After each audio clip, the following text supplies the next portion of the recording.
Aujourd'hui, nous sommes en face d'un miracle. Nous allons donc voir quelle est l'attitude de Jésus face au miracle. Pour comprendre, je reste toujours dans cette même lancée. Comment reconnaître le faux prophète d'aujourd'hui face au miracle? Et donc, l'attitude de Jésus vient contredire l'attitude de ceux-là, de ces faux leaders religieux. Entrant dans les textes, Jésus s'était retiré vers la région de Tyr et de Sidon. C'est donc dans une communauté païenne. Normalement, le thème central ici, aujourd'hui, dans l'Évangile, dans les textes, tous les textes ont été proposés à notre méditation, le thème central, c'est les païens.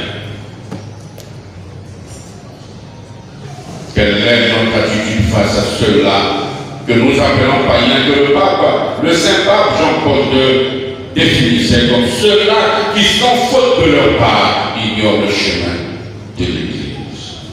Mais nous ne sommes pas dans ce thème. Nous avons pris un autre thème par rapport à cette attitude de Jésus face au miracle à opérer de cette fille, en faveur de cette fille de la Cananéenne, cette syrophénicienne païenne.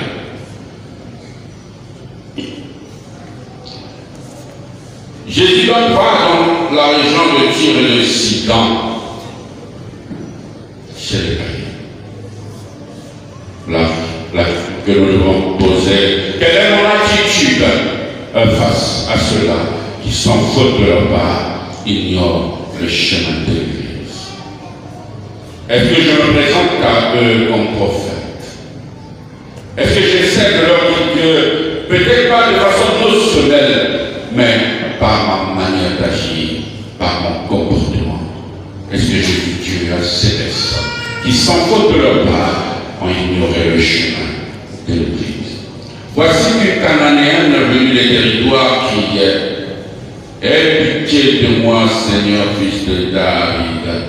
Une prière liturgique. Aie pitié de moi, Kyrie eleison. Ma fille, qu'est-ce qu'elle demande au Seigneur? Ma fille est tourmentée par un démon. Mais il ne lui répondit rien. Pourquoi Jésus passe-t-il son temps à ne pas vouloir être considéré ou pris pour un thaumaturge? Pourquoi agit-il ainsi? Devant le miracle à accomplir, il est comme un peu réticent. Pourquoi? On a même l'impression qu'il ne veut pas opérer le miracle. Est-ce une méthode pédagogique? Mais ici, l'on peut taxer Jésus de tout. Il ne dit rien. Quelqu'un qui prie, sa souffrance, tu ne dis rien.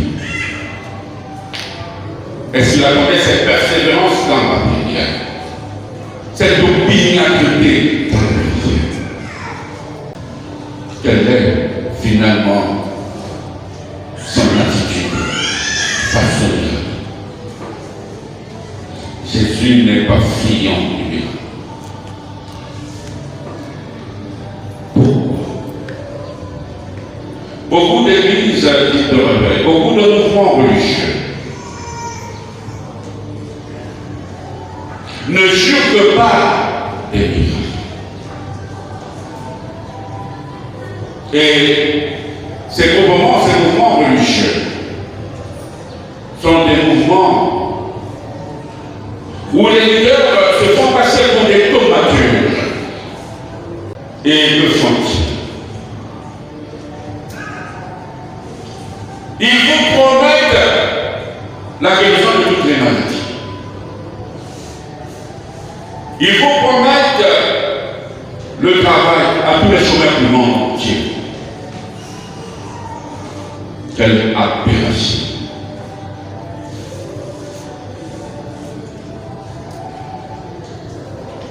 Ils ont divisé le guérison en deux, alors que le guérison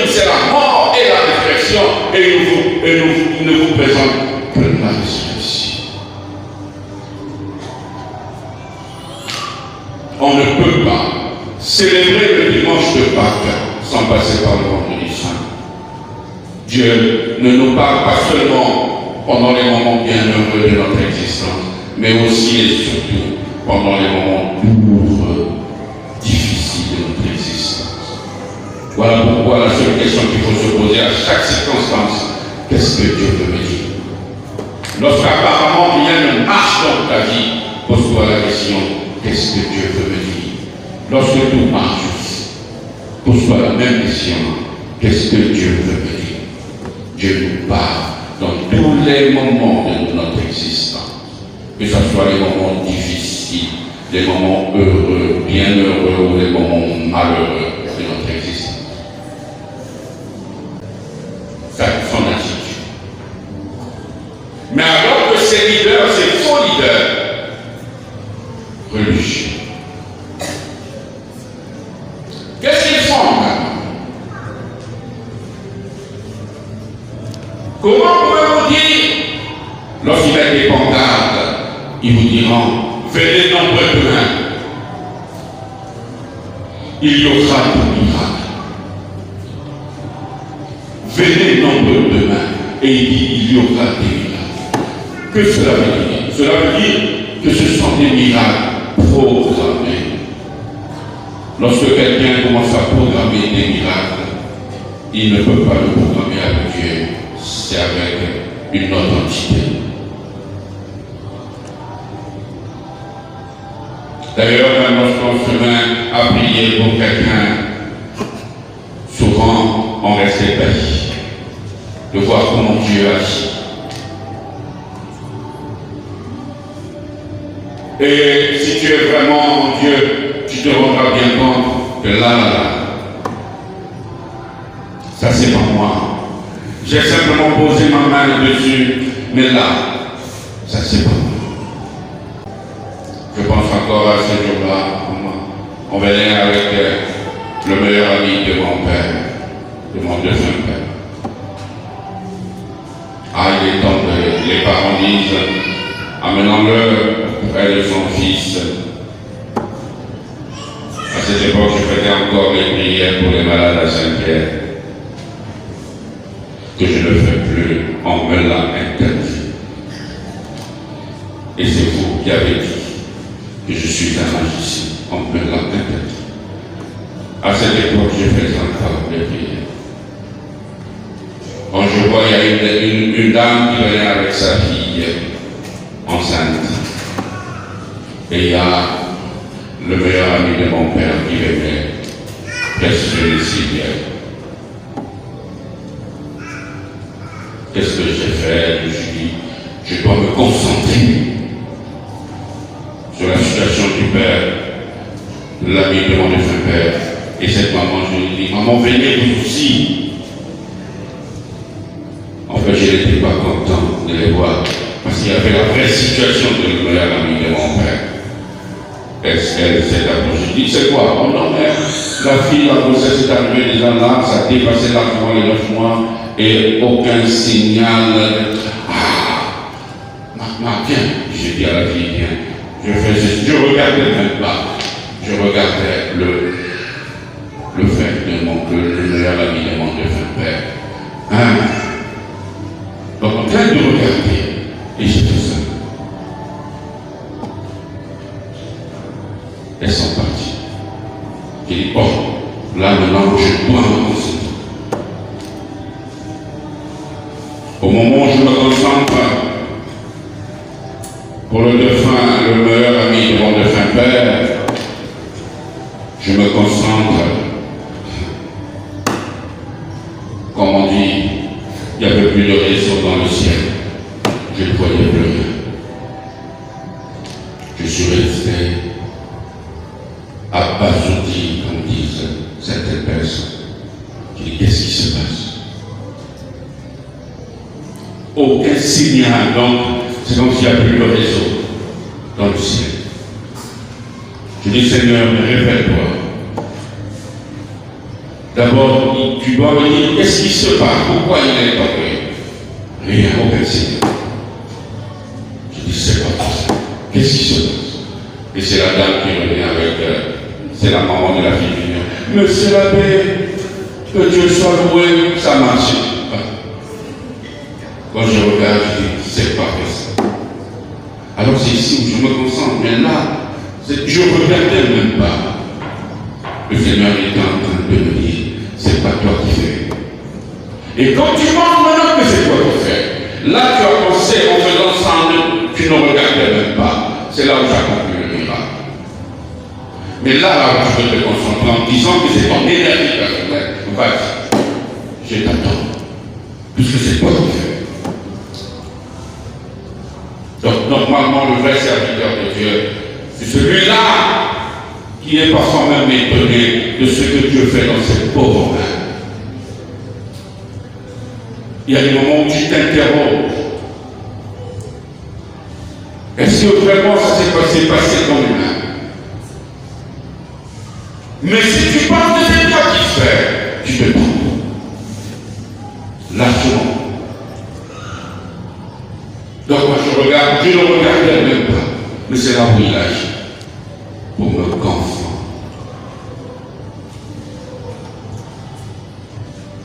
Et après, quand je continue, c'est toi qui me dis, comme c'est toi qui fais passer.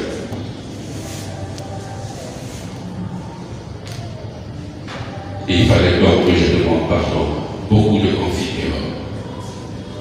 Beaucoup de chants. Il fallait que je sois dans une louange. C'est-à-dire que il fallait donc entonner beaucoup de chants de confiteurs, de guérir.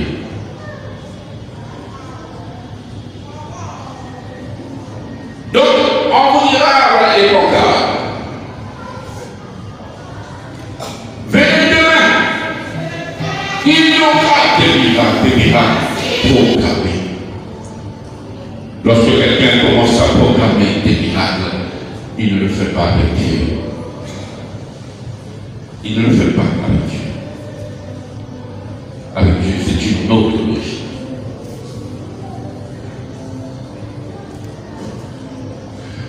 Donc c'est même des gens, c'est gourous, c'est faux gourous, c'est faux leaders riches.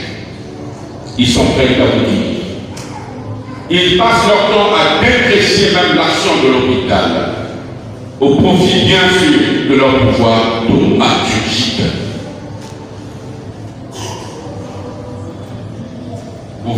Ils vous font croire que vous n'avez pas besoin d'aller à l'hôpital. Ils sont capables de tout guérir. Il vous faut croire, comme je le disais dans une autre vidéo, qu'ils sont le centre de votre vie. Et vous dépendez à ce moment-là psychologique de ces gourous qui vous malmènent, vous traînent comme des moutons de pâture. Le miracle que nous cherchons. Et donc le Seigneur est très simple. Qui pensant juger un leader religieux par rapport à ses prouesses thaumaturgiques, c'est une erreur.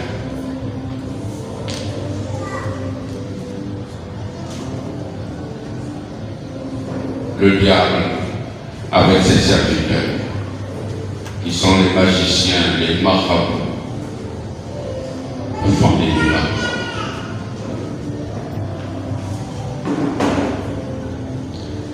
C'est pourquoi, je crois, Saint Jean de la Croix disait qu'il fallait être très prudent dans le domaine surnaturel et des miracles, parce que c'est là où le diable est très fécond. Le diable est très fécond dans ce domaine. Cette maman qui exhibe sa sirène peut faire des miracles. Mais ça n'a rien à voir avec le Créateur. Ça n'a rien à voir avec le Créateur. Vos mamans à Bissika. Aujourd'hui, il n'y a plus de féticheurs. Tout le monde présente la Bible. Où sont allés les féticheurs? Ils Vous avez l'impression que vous venez vous confier à un serviteur de Dieu, une servante du Seigneur, mais vous venez auprès du diable lui-même pour empirer la situation.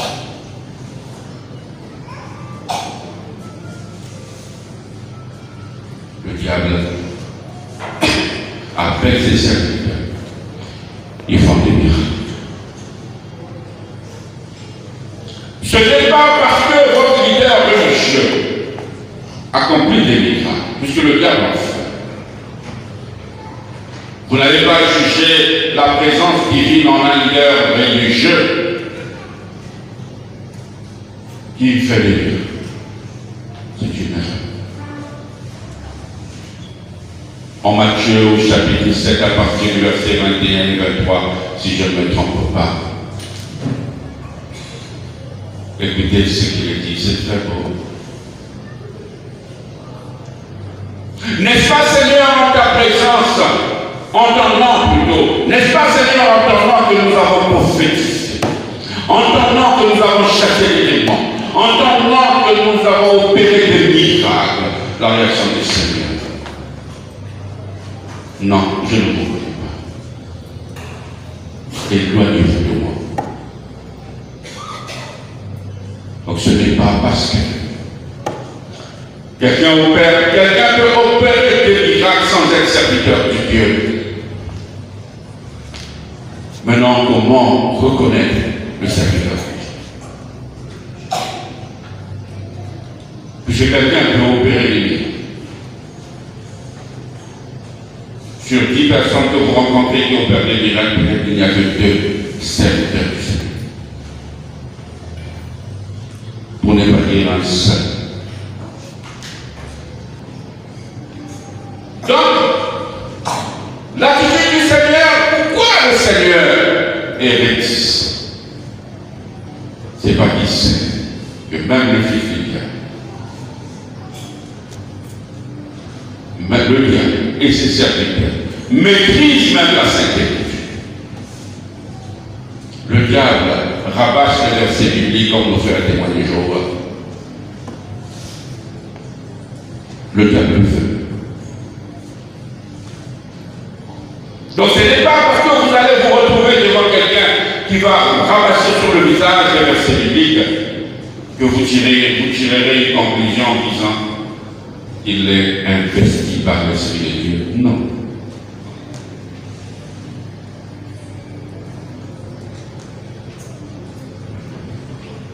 Le Seigneur le dit, ce n'est pas celui qui criera Seigneur, Seigneur, qui entrera dans le paradis. Ce n'est pas celui-là qui vous rabâchera les versets bibliques qui entrera dans le paradis. C'est celui-là qui fera la volonté